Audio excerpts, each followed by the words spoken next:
Hello everyone, welcome again.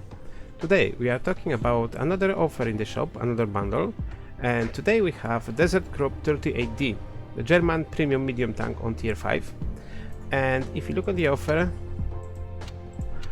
contains the tank itself with garage slot, all 9 equipment slots unlocked, Desert Wind rare camouflage, 250,000 of credits, 2 weeks of premium account, 5 certificates for ×5 experience for this tank, 50 rare gold boosters, which is quite unique, and Crown of Splendor epic avatar. All of that costs us about $4 or £4. It depends of market you're currently on. If you look at the tank, it looks quite interesting. It's really tiny one. You know, if you get used to the other German medium tanks on tier 5, like for example Panzer IV-G, which is probably the most popular. Look at the size of this tank and the KRUPP.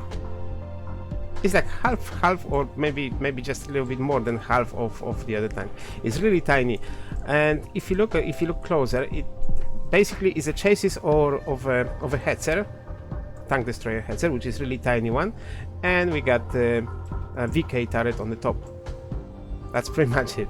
So if we talk about the parameters of this tank, let's take a look here. Here we have, of course, one of the most popular, most famous German tanks, German guns on tier 5, 75mm 48 calibers long, which is probably one of the most popular guns and well known, especially from Panzer IV-G, which is the top gun of this tank. And if you played the German medium line, you should know that it's a really good gun. About the parameters, we have 110mm of penetration, which is fair enough on tier 5, even sometimes on tier 6 is good enough for a medium tank, with alpha damage 160 points per shot, and that gives us DPM with reload point 77.77 seconds. It gives us DPM on 1236 points per minute, which is quite average for a medium tank on tier 5. The other penetrations, like I said, 110mm of regular shells, 158 on premium, which is very good, and 38mm on high explosives. And alpha damage, like we talked, 160 points on regular shell, 140 on premium, and 200 on high explosive. The gun depression 8 degrees, which is quite good.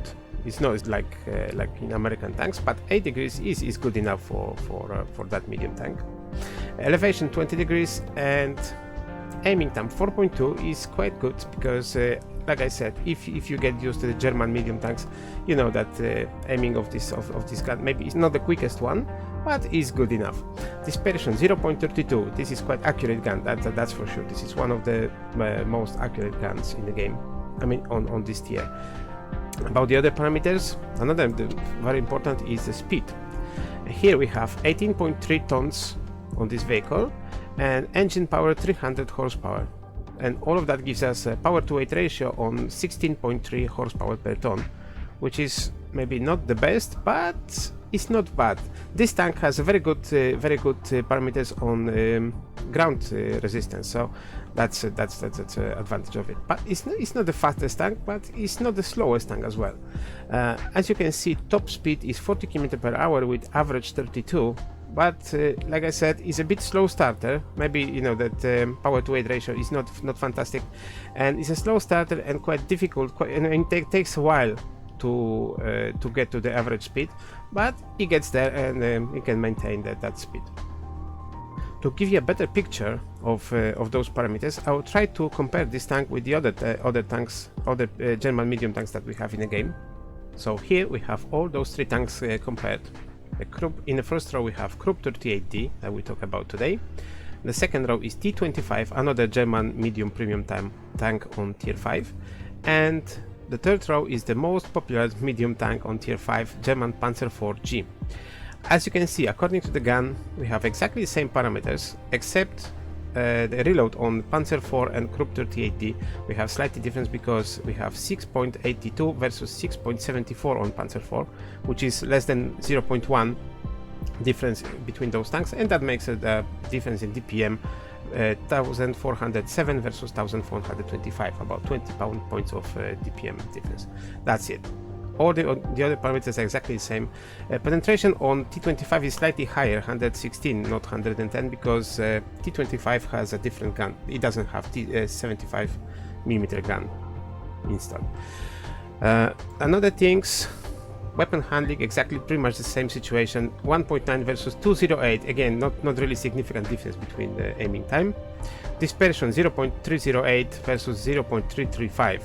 So again, the KRUPP 38 is even more accurate than the Panzer IV, which is already accurate. And rest of the parameters exactly the same. 8 degrees of gun depression, 20 of elevation. And if you remember, when we talk about the speed, we have 40 km/h maximum speed versus 48 in Panzer IV because of engine.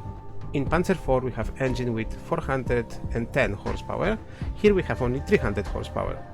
And that gives a difference in power to weight ratio 16.5 versus 17 horsepower per ton, which is not really big difference, but that makes a tiny difference in the speed.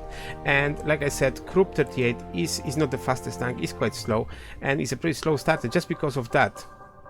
First, we have a bit lower maximum speed. The other thing is a bit slower starter, and it doesn't get as quick as Panzer IV to the average or maximum speed. That's all. The rest of the parameters are exactly the same, and the credit coefficient that might be interesting factor, because we have 150% here, 153% on T25, 77% on Panzer IV, because of course it's a regular Tech 3 tank. That shouldn't be difference. That shouldn't be surprised. But we have 150%, like pretty much average, like for tier 5 premium tanks. Okay, now let's talk about the armor. So here is armor profile of KRUPP 38D, and as you remember at the beginning of this video I said it's the same chassis that's been used for German tank destroyer Hetzer. And as you probably know, the Hetzer has a very nice armor profile, and exactly the same situation here. We have very strong upper plate, as you can see, 163mm, 120, 62, 168mm. So all the top frontal plate is very strong, very well armored, and it might be effective even against tier 6 tanks we're gonna face. The problem starts here on the lower plate. We have only 78mm on the lower plate, and the turret 82mm. So this one, even for tier 5 tanks, that might be effective against tier 4 tanks.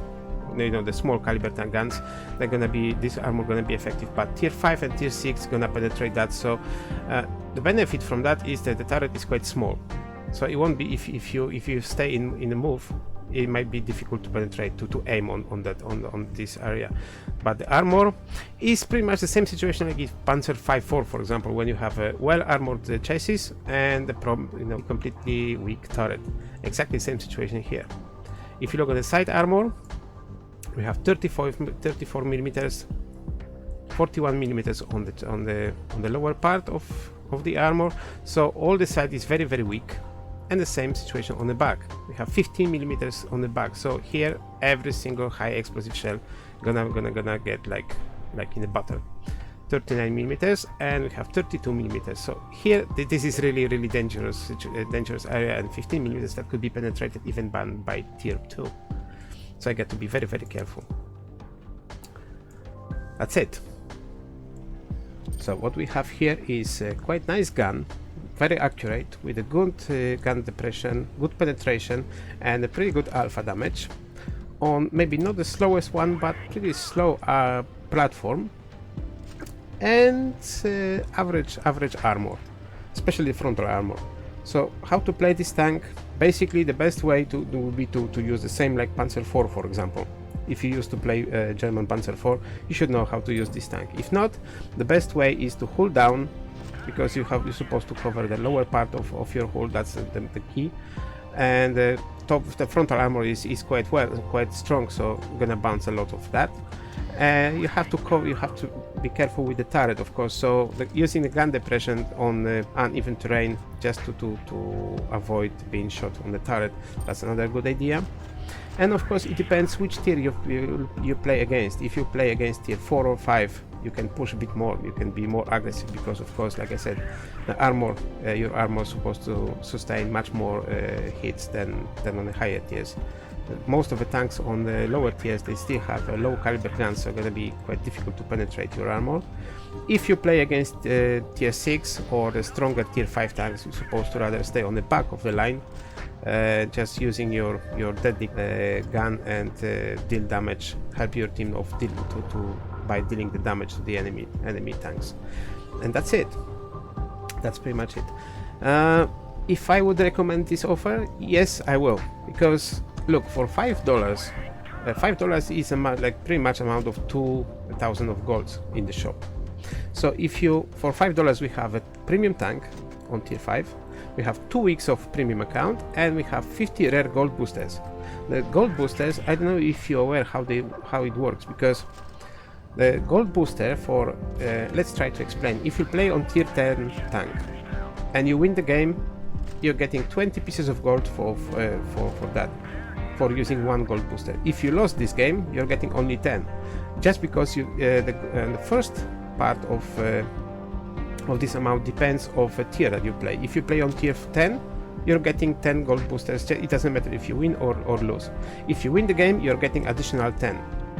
So if you play on tier 10, for winning the game, you're getting 20 pieces. So here, for example, if we have 50 gold boosters, and let's say your win ratio gonna be 50%, like average win ratio gonna be about 50%. So from 50 rare gold boosters playing tier 10 tank, you're gonna get about 750 gold just from those boosters. So plus 2 weeks of premium account. So for £5 is a very good deal, especially if you get the additional premium tank as a bonus and 250,000 of credits, which you can use as an extra.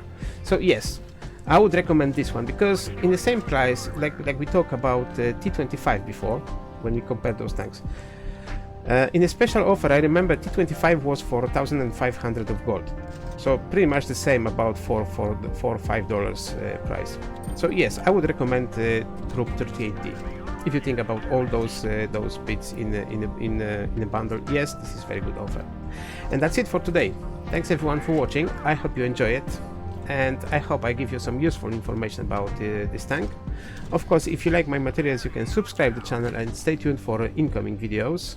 And for today, that will be it. Thanks everyone for coming and watching, and I hope I'm gonna see you next time. Meanwhile, take care and goodbye.